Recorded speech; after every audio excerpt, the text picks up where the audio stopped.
Halo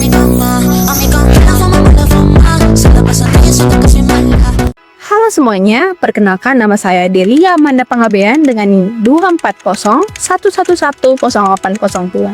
Saya merupakan mahasiswa dari Universitas Satya Tera Bhinneka dan video ini dibuat untuk memenuhi tugas mata kuliah Bahasa Indonesia. I don't love you anymore.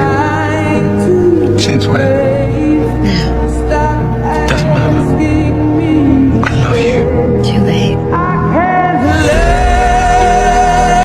It's over. I don't love you anymore.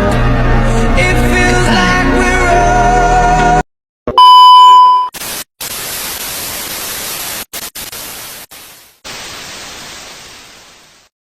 Pada kesempatan kali ini, saya akan melanjutkan cerita ulang sekaligus mereview buku Filosofi Teras karya Henry Manampire, khususnya pada bagian kedua atau lanjutan dari bab 7 hingga bab 12, yaitu pada halaman 129 sampai halaman 287.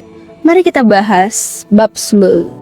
Nah, pada bagian sebelumnya telah dibahas bahwa sumber utama dari banyak kecemasan dalam hidup bukanlah kejadian itu sendiri, melainkan cara kita memandang dan menafsirkan kejadian tersebut. Konsep inti yang menjadi dasar pembahasan adalah dikotomi kendali, yaitu pembagian antara dua hal dalam kehidupan.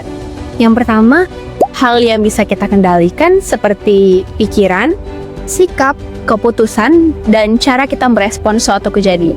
Yang kedua adalah hal-hal yang tidak bisa kita kendalikan seperti masa lalu, cuaca, opini orang lain, serta hasil akhir dari suatu usaha. Seringkali manusia justru lebih banyak menghabiskan energi untuk memikirkan hal-hal yang berada di luar kendalinya. Akibatnya, muncul stres, kecemasan, bahkan kelelahan mental. Nah, melalui konsep ini, Stoicisme mengajarkan kita untuk memfokuskan energi hanya pada hal yang bisa dikendalikan, serta belajar menerima hal-hal yang memang tidak dapat diubah. Nah, dengan memahami dan menerapkan dikotomi kendali, hidup menjadi lebih tenang, lebih terarah, dan tidak mudah dipenuhi oleh overthinking.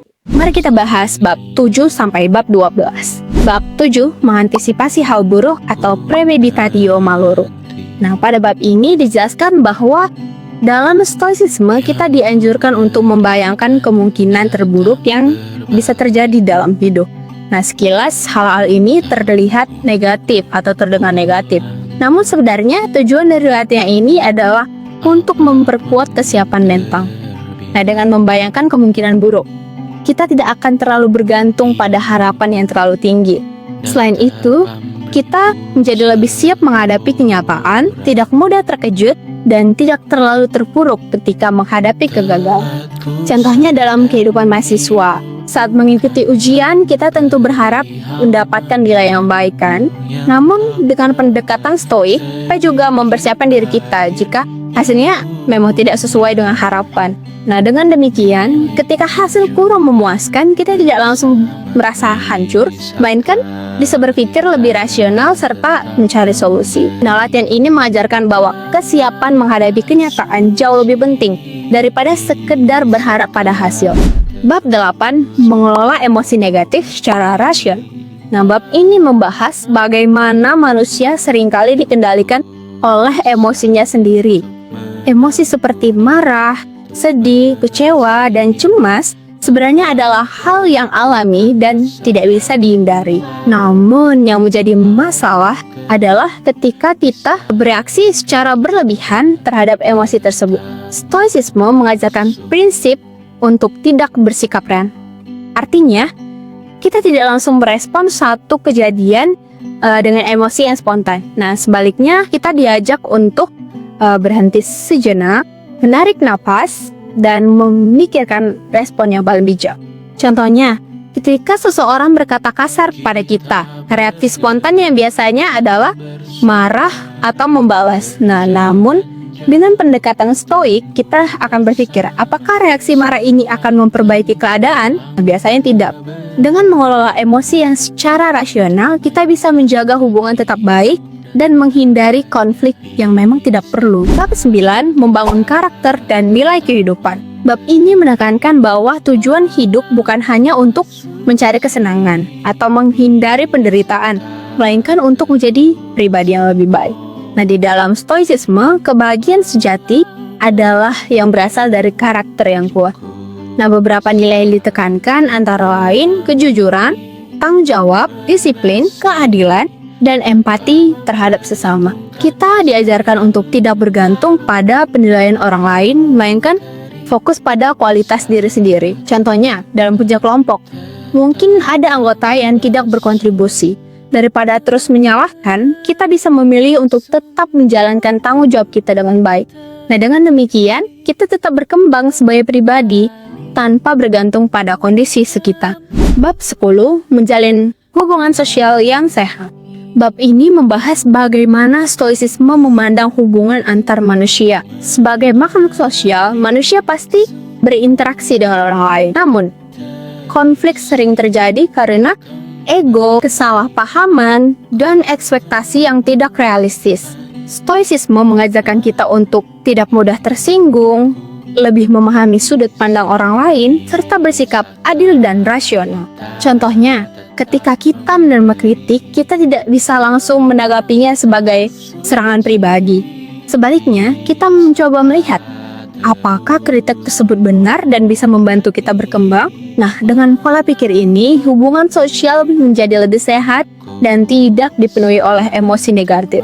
Bab 11, Amor Fati atau mencintai takdir. Bab ini merupakan salah satu bagian yang paling mendalam. Konsep Amor Fati berarti mencintai takdir, yaitu menerima segala sesuatu yang terjadi dalam hidup, termasuk hal-hal yang tidak menyenangkan sekalipun. Nah, bukan hanya menerima, tetapi kita juga melihat setiap kejadian sebagai bagian penting dari perjalanan hidup. Contohnya, kegagalan tidak lagi dianggap sebagai akhir, melainkan sebagai proses belajar. Nah, dengan pola pikir ini, kita tidak mudah putus asa, tidak menyalahkan keadaan, dan lebih cepat bangkit dari keterpurusan. Hidup mungkin tidak selalu berjalan sesuai keinginan, tapi dengan menerima dan menghargai prosesnya, kita menjadi pribadi yang lebih kuat. Bab 12, penerapan stoicisme dalam kehidupan sehari-hari. Bab terakhir menekankan bahwa semua konsep yang telah dipelajari tidak hanya untuk dipahami, tetapi harus dipraktikkan dalam kehidupan sehari-hari. Nah, beberapa penerapan sederhana antara lain, fokus pada hari ini, bukan terlalu mencemaskan masa depan, menyelesaikan pekerjaan tanpa menunda, menjaga pikiran tetap rasional, serta menerima hal yang tidak bisa diubah. Stoicisme bukan solusi instan, melainkan latihan yang harus dilakukan secara terus-menerus. Semakin sering dilatih, semakin kuat mental kita dalam menghadapi berbagai situasi kehidupan. Bagian yang paling berkesan bagi saya adalah konsep Amor Fati. Konsep ini mengajarkan bahwa tidak semua hal dalam hidup harus dilawan atau disesali. Ada kalanya kita perlu menerima keadaan, lalu melanjutkan hidup dengan sikap yang lebih baik. Nah, dari sini saya belajar bahwa ketenangan bukan berasal dari hidup yang sempurna, melainkan dari cara kita menerima dan menjalani kehidupan tersebut.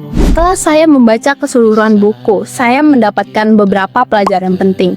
Pikiran sangat mempengaruhi perasaan dan tindakan kita. Tidak semua hal perlu dikontrol atau dikhawatirkan. Fokus pada usaha lebih penting daripada hasil.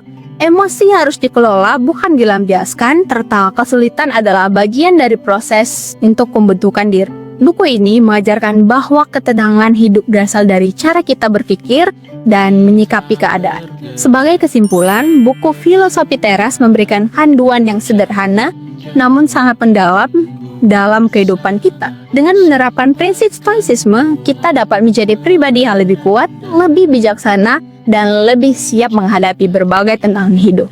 Terima kasih atas perhatian Anda. Saya mengucapkan terima kasih dan see you in the next time.